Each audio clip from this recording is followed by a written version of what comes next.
The following is an exclusive presentation of Jesup Broadcasting, the sports leader in Southeast Georgia.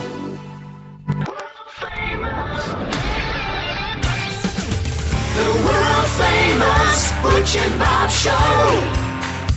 Yes, it is. The world-famous Butch and Bob Show on this Tuesday morning. Alan, what's the date today? It's the what now? It's the 5th of March. The 5th of March. Yeah, we got some guests coming in or in here already. But first of all, we got a guest here on the phone here on the world famous Butch and Bob Show. Brought to you by Mike Birch Ford in Blackshear. Also brought to you by Murphy Builder Supply, the Women's Health Center, and Wolf Animal Hospital. It's Tuesday, so it's Tuesdays with Tillery. Blake Tillery, our state senator for this area. He's on the phone with us right now, live from Atlanta, Georgia. Bob, take it away. Hello, Blake. How you doing today? Hey, Bob. How are you? I'm doing great, man. I know you know where we're going to start. My phone's lighting up like a Christmas tree on this vote on the gun ban. So tell us about that. Oh yeah, we'll start. You want me to start on that one? Yeah, let's start there because all of a sudden I got all these text messages. I said, "Is another weather forecast or what's going on?" Give me the opportunity to address it. Yeah. First of all, the article couldn't be any more misleading. That bill deals with domestic violence. At the end of it, it was amended substantially in committee. It was SB 150. Came over, and folks are saying they're using language out of a bill out of D.C. and out of Virginia and stuff like that. What the Georgia bill says is if you're convicted, that's the big part, convicted of domestic family violence or pointing a gun at a family member, you can lose your gun rights. And I have yet, when I respond to people and tell them that, I've yet to have somebody go, okay, well, that's a problem. People it seems to be pretty common sense on that part. There's some other language we put in there, too. Right now you can have it's called a temporary protective order. You can get one of those. Someone can get one against you to suspend your gun rights, and they can do it unilaterally. They can go straight to the judge. They can pay $20. We included language that said you can't do that unilaterally. You have to give the person notice when it happens. And you have to give them an opportunity to be heard, a hearing in front of a judge to say, should this protective order actually be issued? So did that, and also included reinstatement language for getting your gun rights back if you are convicted of a domestic violence family violence rather. So that's what 150 does. And I mean, if someone wants to be against me on that, they can, but only if you think that temporary protective orders should be issued when only one party tells its side, then you'd have a good reason to be upset with me. And if you think that people who are convicted of domestic family violence shouldn't be at risk of losing their firearms, well, then you have a good reason to be upset with me there too. But that's really all it does. It is a conviction, but is there any difference between felony and misdemeanor? That's what people are asking. Say that one more time. Is there any difference in a misdemeanor and a felony? Yeah, there is a difference, but not when there's difference in the law, if that's what you're asking. But if you're convicted of domestic family violence, in other words, you had to touch somebody. It can't be, you have to cause serious bodily injury, actually, but there can't just be I think I touched you. It's a serious bodily injury, then you can run the risk of losing your gun rights. But it is a conviction. That's a big thing. People are saying, well, it's being accused. Heck no, man. We amended that out. That isn't right. You should have due process rights. So, well, sometimes I can tell folks this, too. I also understand that I represent 11 counties in southeast Georgia. I'm going to certainly want to hear what you have to say. The bill has very little chance of making it across the timeline because the deadlines are just running so fast. It'd have to be out of the Senate by Thursday. I don't think it's going to make that timeline.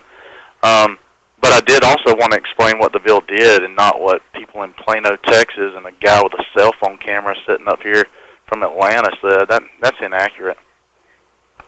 I guess the concern a lot of people were looking, and only 6 other Republicans voted for it. So if it's such a good bill, why didn't the other people vote for it? Because it was in committee. That's all of them. That's all of them. Yeah, okay. That's the entire committee. Okay. Yeah, it's not the full Senate. Okay. So you only have 10 people in the committee. Like I said, that's why I'm glad we got you on, because I said when you read the headline, I mean, I think you've seen the headline, right? Oh, I have, and that, like I said, if you think that I won't even use the word they use, but temporary. If you think getting the temporary protective order with only one party telling its side is the way to go, then you have a reason to be upset with me. And if you think that someone who beats up somebody who lives in their household shouldn't be at right of losing their farms, then you have a reason to be upset with me there. But, you know, if you listen to some out-of-state article while you have my cell phone number in your pocket, then I probably have a reason to be upset with you. Well, sometimes, you know, Blake, people just read the headlines, and headline sells newspapers, magazines, internet, and stuff like that. And that's the thing about the internet today. One person can get on there, and if you say something bad enough, people will believe it. I appreciate y'all giving me the opportunity to talk about that one, and thank you. That's why I appreciate community news like you that allows us to tell both sides, which is so important. Think about this. In that temporary protective order situation that we've now addressed here, that's exactly what used to happen. One party went in front of a judge, told one side of the story, and a temporary protective order was issued. It's amazing what happens when the other side of the story is told. So we're trying to give people that right. Okay, we'll move on. What else is going on? Crossover Day is Thursday, right? Yeah. You got 26 bills on the floor today. I've only heard from people about 2 of them. That's another thing that I point out here at the General Assembly. A lot of times we're making decisions on the fly, and we're reading and trying to make the best decision. A lot of folks aren't weighing in on some of these things. That's okay. I just want you to feel welcome to do so. That's why we try to do the Butch and Bob Show. That's why we do the article in the paper every week, and why I do that Senate in a Minute video that I appreciate y'all sharing. Because there's 26 bills on the floor today. There'll probably be 50 in the next 2 days. Please read those things. At the Senate website, senate.ga.gov, you can see every bill that's going to come up. Of the 26, only 2 of them today seem to be kind of controversial. One of them deals with monuments, whether or not monuments should be protected. There's a break on that one. Some people don't think Confederate monuments should be protected. I'm going to be in the camp that thinks all monuments should be protected, if it's Confederate or if it's if it's a tombstone or if it's any other war monument. There's also going to be a split, I imagine, on education savings accounts. Right now, we talked about it before. We spend 50% of little over that, about 58% of the state budget on education, 38% on K-12, and there's going to be a bill proposed that allows 0.5% of students to take the state money that they get, keep the federal money in the district, but take the state money and they could potentially be homeschooled or otherwise. So that one will probably get a lot of time. The other 24 probably will be a lot less controversial. But if anybody has a question about them, they're certainly welcome to call me. We've been following several stories that we see that get publicized. One is, like I said, the governor, the lieutenant governor, speaker of the House have all stated they think there's an appetite for gambling in the state of Georgia. They want to let the voters of the state of Georgia vote in 2020. Do you think that's going to pass? You cut out on me there, Bob. Can you say it again? I said we've been following stories that are coming out of the legislature. One is that the speaker, the governor, the lieutenant governor believe there's an appetite for gambling in the state, and they think that the best way to do it is let the voters of the state of Georgia vote in 2020, but they have to vote to allow that resolution to pass. Yeah, do you think that'll pass? I haven't heard that out of my district, so I don't think that makes it. Again, if there's folks in our neck of the woods, y'all are welcome to call me or text me today, send me an email and tell me what you think. But I haven't heard the strong appetite for that out of our district. Okay, well, again, the governor and the speaker of the House said that he felt there was an appetite. He thought it should go to the voters, so they said they were going to vote on that this week, but I haven't seen anything more on that, so I didn't know if it died or what happened to it. Yeah, if it doesn't get out by Thursday, it would be dead. But as you know, around here, nothing ever really dies. It just has a new life. And the other interesting story we keep following is the debate between the city of Atlanta and the legislature about the state possibly taking over the Atlanta airport. We talked about that last time. Where's that stand? I think that'll pass. I think that's going to pass the Senate this week. Don't know where it stands in the House. And it deals with procurement. You've had, I think, several individuals each decade for the past 3 decades go to prison over that. It isn't so much the airport as much as it is the city procurement at the airport. I know the governor's budget is about to be approved. The teacher pay raises in there. We had talked to Stephen Meeks yesterday. He clarified there's some other, not just teachers, that are going to benefit from this. Is that correct? State employees have a 2% raise. Now, remember, that's not always across the board. It goes to the department. The department can award it. They can award it as they see. But 2% there, and the House also did something a little bit differently with school counselors and others involved in the school who aren't certified teachers. So we'll have to address that. It left about a $37 million hole. So you either have to find the money or move back a different direction or cut somewhere else. And just joining us, State Senator Blake Tillery with us Tuesdays with Tillery. How about broadband? Where we stand on that, or how's that going? SB2, yes, I expect it will pass this week, and that is one of the last measures on broadband this year, and I expect it'll make it out of the Senate this week. And what about your proposal on the health care? That's going to pass? It already passed the Senate. It's in the House. So it's a little bit ahead of the other bills, and that's to reduce health care insurance costs for folks who are buying individual marketplace insurance. So if you're not for working for an employer and you have to buy your insurance yourself, we're trying to drive down that cost. Okay. Anything else we need to know about? No, that's it, man. I appreciate y'all calling me. If people have any questions or concerns, you're always welcome to call me. My cell phone number's been pretty public. I don't mind giving it again. It's 912-245-9915. From the district, I certainly always try to call you back. If you're not from the district, you kind of go to the bottom of the list. I think that's understandable. So. I understand that. Well, we appreciate you being here every Tuesday. Appreciate you clearing up. Like I said, everybody was blowing up my phone about that headline, so I'm glad you clarified where you stand and what it was about. So I appreciate that. Hey, thank y'all for the time, and look forward to seeing you soon. Okay. Thanks for calling in, Senator. All right, Senator Blake Tillery, our special guest this morning with Tuesday with Tillery. You're listening to the Big Dog, WIFO, 105.5 FM in Jesup. Butch Hubbard here with you, along with Bob Workin, the world-famous Butch and Bob Show. And, Bob, we've got more guests in this morning. Yeah, we got the chamber in talking about Taste of Wayne coming up March the 14th. So on the website, you publicize some of the auction items that are going to be up for auction, silent and live auctions, some great gifts, or not gifts, but items on sale that will be up for sale on the auction. So tell us a little bit. You want to run that? Sure, we can talk about that. Dina Bennett, Alan, Mr. Power Volsky in here this morning. Good morning. Good morning. Good morning. Thank you guys for having us. So what you got going on? So like Bob said, we've got our Taste of Wayne coming up Thursday week, March 14th. Starts at 6 o'clock, Coastal Pines Technical College. Our presenting sponsor this year is Neesmith Chevrolet of Jesup. And we appreciate those guys for joining us this year and supporting us. Yes, we sent out an email yesterday with the auction items that we have available, both live auction and silent auction. So we can hit a few of those. As far as our live auction items this year, we've got a golf trip to the 2019 RSM Classic. It's official PGA Tour FedEx Cup. That's in November. We got 4 tickets to that event. Where is that held? Does it have it on there? It's on Sea Island. It is on Sea Island, right, yes. Yeah, Sea Island Golf Club. It comes with 4 concert tickets there and 4 golf PGA golf hats or caps. Well, do you know who's performing this year, Bob? They always have a big name there at this I have not heard that yet either. It is not posted on the website, but that's donated by the Davis Love Foundation. So they always have a real good artist there. Right, they do. We've got a really nice master-built digital electric smoker. It's got wood chip loading system. That comes with a basket of barbecue supplies, a $100 Walmart gift card, and a $50 gift card to Rick's Meats. Alan? You want to talk about it? We've got a romantic Jekyll Island escape, a 2-night island side stay at the Days Inn and Suites at Jekyll Island.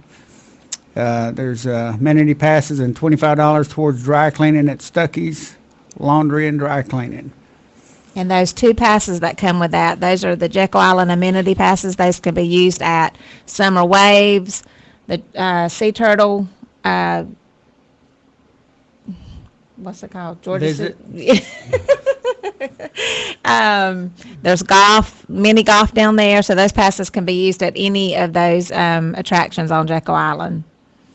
We have a 3-day, 2-night stay in St. Simon's at a beautiful 3-bedroom, 2-bath furnished condominium. Just a short walk from the beach, dining and shopping. Also, inshore fishing expedition, a half-day inshore flood tide redfish Trip for Two with guide Colby Harris. Great guy and a great time to be had there. We've got 4 tickets to the Bank of America 500 at the Charlotte Motor Speedway with clubhouse access on September 29th, plus a $100 Visa credit card to go with that, and a ladies and men's Can-Am racing jackets. No, are these the live or the silent auctions y'all talking about? These are the live live auctions. auctions. Okay, Yes. all right. We've got a 2-night stay in historic downtown Savannah at either the Hampton by Hilton or Holiday Inn Express, plus a $100 gift card to Vic's on the River Restaurant and Bar. And that was donated by Georgia Power. That's really nice. Both of those hotels are really nice right downtown in historic Savannah. We've got a day on the Ottamaha River. That's a kayaking or canoeing on the Ottamaha River for up to 10 people. With a guide. That's donated by Ottamaha River Expeditions. Good stuff. We've got a round of sporting clays for 4 people at Dorchester Shooting Preserve. That also comes with 2 case knives, really nice knives, $100 gift certificate toward any type of dog training.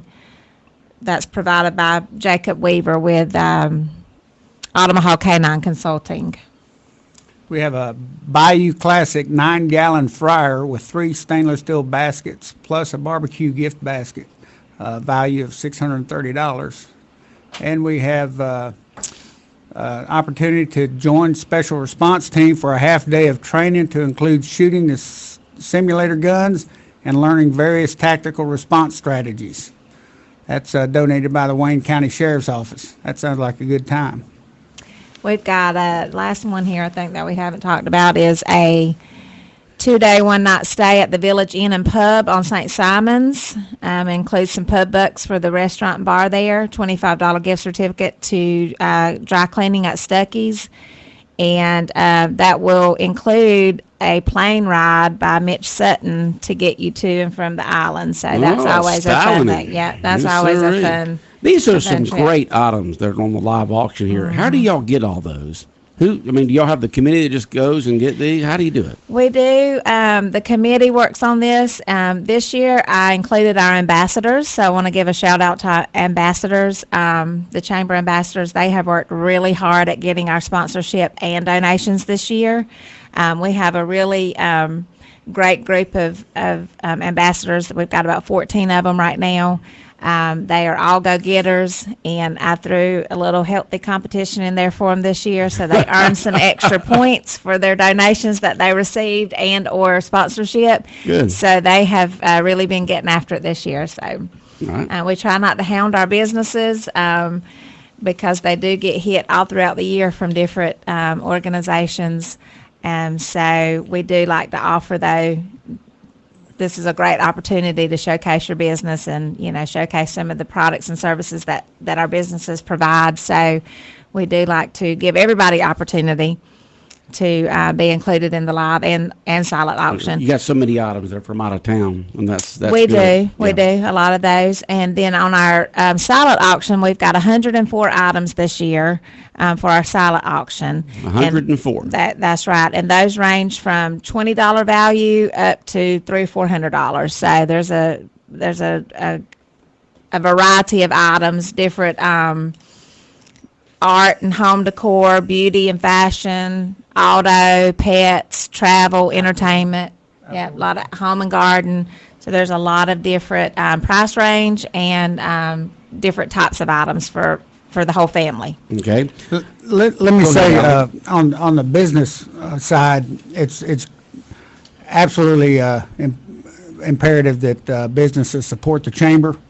If the community is going to grow, it needs good support from the chamber, and the chamber needs support from the businesses. So it's kind of a team effort. And so the folks that have donated both the live and the silent auction items are just showing their support, and it's a great way to make Jesup and Wayne County grow.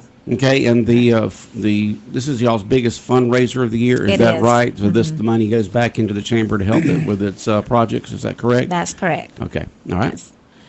I'm going to let Alan? Alan, go ahead and tell us about the restaurants. I think we've named them, but we're going to run through our restaurants that are participating this year and the awards that are given out. Okay, Alan, you want me to hold this over here so you can read it? You got your arm reached out about as far as it can.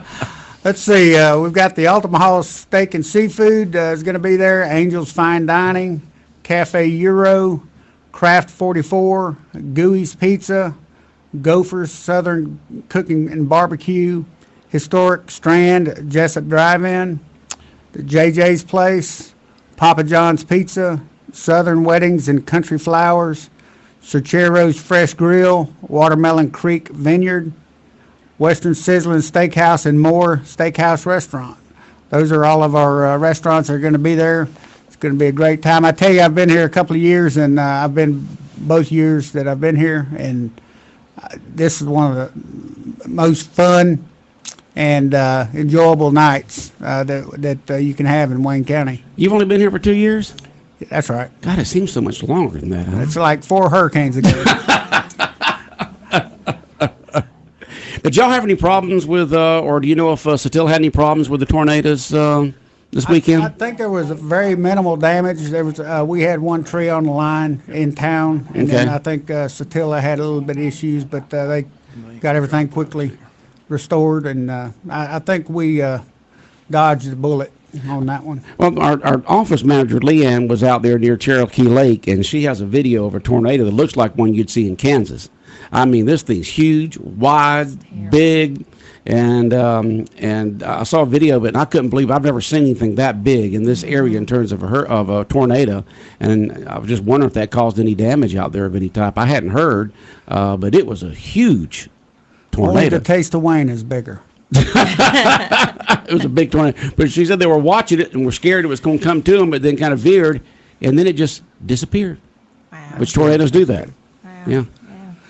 Have y'all seen any videos of that tornado? I haven't. We haven't. That I'll show it to you. I've seen some pictures. That is amazing. Of the after effects, but not the actual tornado. Yes. That is amazing. I want to run through our sponsors real quick, if you don't mind. Butch, like I said, Naismith Chevrolet is our presenting sponsor this year, and Coastal Pines Technical College is our event host. We thank them. They do a lot of work behind the scenes at helping us get set up, and we couldn't do it without them for sure. Our toast sponsor this year is Omaha Federal Credit Union. Each guest that attends the Taste of Wayne will go home with a stemless wine glass, and it will have Omaha's logo on there. Live auction is sponsored by Rainier Advanced Materials. Silent auction is sponsored by Marshland Credit Union. Camores is our entertainment sponsor this year, and entertainment is going to be provided by Amy Marie Brubaker. She is a harpist. She has a business here, Rose Harp is the name of her business. She teaches lessons, and she provides entertainment for other events as well. Country Financial, Sean O'Quinn and his group is our raffle sponsor this year, and Murphy Builder Supplies, our wine toss sponsor. So you want to tell them about the raffle, Alan? I was going to say the Country Financial raffle is a great raffle. Sometimes raffles have some odd prizes, things of that nature. Well, this, you can go buy your own odd prize because it's all cash. It's cash. There's 4 prizes available. It's a $10 purchase, and there's 4 prizes. Fourth prize is $250. Third prize is $500. Second prize is $750, and first prize is $1,000 cash. So not bad for a $10 investment, is it? That's not a bad deal, is it? Better than lottery. That's right. Mm-hmm. Yep. And you can come by the chamber office or call, and they can tell you where you can find some, or see one of the ambassadors or some of the chamber members if you want one of those tickets or a dozen. Okay. A dozen always helps. It does. Yeah. We'll be selling those. The raffle tickets. The raffle tickets right on up through the event and during the event. And that'll be toward the end of the Taste of Wayne that night. Yes, we'll do the drawing probably about 8:30 that evening. So. And what's the date again on Taste for Wayne? March 14th, Thursday, March the 14th, 6 Thursday, o'clock. March 14th. Mm-hmm. Okay. And it is a masquerade ball. The masks are optional. However, if you they are optional. Yeah. Bob says he's not going to wear one. You're not going to wear one. Bob's going to have his baseball cap on. Oh, that's right. Bob's got to broadcast a game that night. Somebody take some doggy bags home with them of food to give to Bob for the next day. Okay. We'll be sure to do that. Okay. You know, he's going to be over there working hard. Where are you going to be that night, Bob? Here in Jesup. I'll be coming late to the He'll still be coming. We'll save him a plate. Okay, good. And if you should decide to have a mask after you get there, we will be selling masks. They will be available. You will have masks there? We will. What kind of mask? I went online to try to figure out there, and Bob kind of looked, and I looked at a few. I mean, what kind of mask would you wear? Whatever you want to wear. I think Mike Deal's going to wear a hockey mask. Yeah. We've seen the variety. Most of the women that I've talked with have chosen their mask and then matched their outfit to their mask. So we've kind of done it backwards. Well, I think that's what I'm going to do too. Then. There you go. I have no idea. Buying a house to match the drapes. Yeah. That's exactly right. Exactly right. But Taste for Wayne coming up on March 14th at the Coastal Pines Technical College. Tickets available at the Wayne County Chamber of Commerce. Raffle tickets there. Website, I'm sure has the information on it, which is WayneChamber. WayneChamber.com. WayneChamber.com. Tickets are $50 for chamber members, $75 for guests. We will not have an actual paper ticket this year. You just have to be registered, and you'll check in upon registration when you get there. So, yes, call us, email us, go online and register. Tickets are available. Real quick, I'm going to run through our corporate sponsors. Yes. Yeah, you can purchase tickets at the door. Tickets at the door as well, right. yes. Okay. Our corporate sponsors this year, ATC Broadband, EAM Corporation, Georgia Dermatology and Skincare Center, Historic Strand, Jones Medical Equipment, Overholt General Contractors, Republic Services, Sadak Package Outlet, Southeast Georgia Health System, the Heritage Bank, Bell's Package Store, Wayne County Board of Tourism, Wayne County Industrial Development Authority, Wayne Obstetrics and Gynecology, Woody Folsom Automotive, and WTOC. Okay. Again, we thank all of our sponsors, all of our businesses that have made donations. We appreciate all of those. Okay. If you want to have a good time, next Thursday night's going to be a great time in Wayne March County. 14th. Taste of Wayne's always fun. You get to try all that food. You know, you walk in, you waddle out, and and you've got all the live auction. You got the silent auction. You got the harpist, which will be the entertainment this year to provide that nice soothing music as you go around and take a look at all the items you might want to buy. But the highlight of the whole thing is they are the restaurants. The food, that's the restaurants. That's right. You know, up there doing their best and working hard to make their presentation look good, to make the food look good and taste good. And that's hard when they're out of their kitchen. You know, they're not in their normal kitchen. They're having to transport everything there and work out of the workspace area they have for restaurants there. Not cooking, just work area. And put it out there on the tables. That's right. They do a great job. They do a great job. Hats off to the restaurants that are participating in Taste for Wayne next week on March 14th. That's right. Everyone's invited, whether you're a member or not. Absolutely. Bob, anything else for our guests this morning on here on Taste for Wayne? I guess next Tuesday will be y'all's last visit before the Taste of Wayne on Thursday next week. Yes. Okay. That's right. Y'all have a most wonderful day. We thank you for allowing us. Okay. 105.5 FM in Jesup, Big Dog Country Radio, WIFO, world famous Butch and Bob Show, brought to you by Murphy Builder Supply, located on Northeast Broad Street in downtown Jesup, and brought to you by the Women's Health Center in downtown Jesup on Cherry Street at Broad Street, Wolf Animal Hospital out on West Cherry Street, and by Mike Birch Ford in Blackshear. The famous Butch and Bob Show.